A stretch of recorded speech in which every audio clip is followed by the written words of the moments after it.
Welcome to Penrose Learning, where we make understanding easy. You begin by confirming the exact account and device tied to the charge, so you don't dispute the wrong purchase.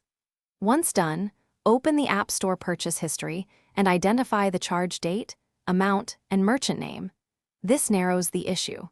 Make sure to capture a screenshot of the receipt or the transaction in your bank app and have your payment method details ready because you'll reference them directly in the dispute flow. Next, go to Report a Problem. Apple.com or the purchase history and file a problem for that specific item. You must pick the correct reason so the review goes smoothly.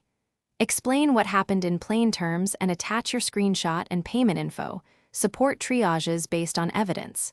If the initial claim is denied or stalls, escalate by contacting Apple support via chat or phone, and finally, once Apple approves a refund, monitor both your email confirmation and the bank posting. Refunds can take several business days depending on the card. If the charge persists or the vendor is uncooperative, open a chargeback with your card issuer and provide the Apple case ID and receipts. As a troubleshooting tip, if subscriptions keep rebilling, make sure you cancel the subscription in your App Store account settings and reboot the device so background billing tokens clear.